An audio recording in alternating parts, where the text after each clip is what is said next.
It began on a seemingly ordinary night. Emily Harper had driven her best friend Sarah to the hospital to check on what they thought was a simple spider bite. Sarah walked inside, leaving Emily to wait in her car. What happened next remains one of the most chilling, unsolved cases. The night of Emily Harper's disappearance in Austin, Texas was filled with an eerie silence. Only the hum of distant traffic broke the stillness. Emily spent the time sketching designs in her notebook.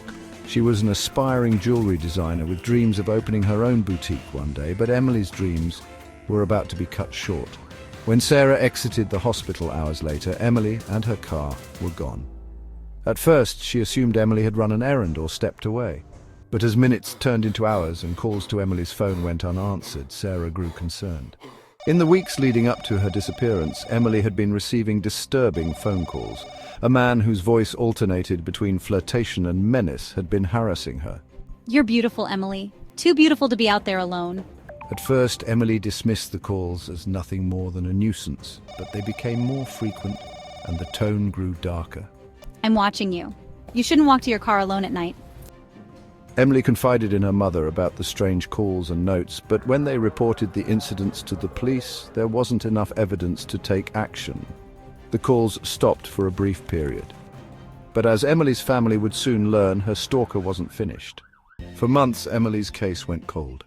Her family held out hope that she would return, but those hopes were shattered on August 6, 1984, when a hiker discovered skeletal remains near Santa Ana Canyon Road. The remains were confirmed to be Emily's through her dental records and a bracelet she always wore. Nearby, the skeleton of a dog was also found, adding another layer of mystery. The cause of death couldn't be determined due to the condition of the remains, but one thing was clear: Emily hadn't died alone. The calls began again, this time targeting Emily's mother. The stalker taunted her with horrifying details about Emily's final moments, details that only the killer would know. She didn't even scream. Do you want to know what her last words were? Despite the advances in technology, the caller was never traced. The taunting stopped as abruptly as it started, leaving the Harper family with no closure. Who was the stalker? Some believe he was someone Emily knew, an ex-boyfriend perhaps, or a co-worker. Others think he was a stranger, someone who became fixated on her by chance. Could the dog found at the scene have belonged to the killer? Was it a loyal companion or a warning of what awaited Emily?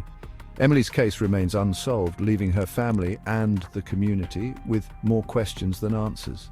And yet, one chilling possibility lingers. What if the stalker never stopped watching? If you have any information about this case, contact your local authorities. This story serves as a haunting reminder to always trust your instincts, because sometimes someone is watching.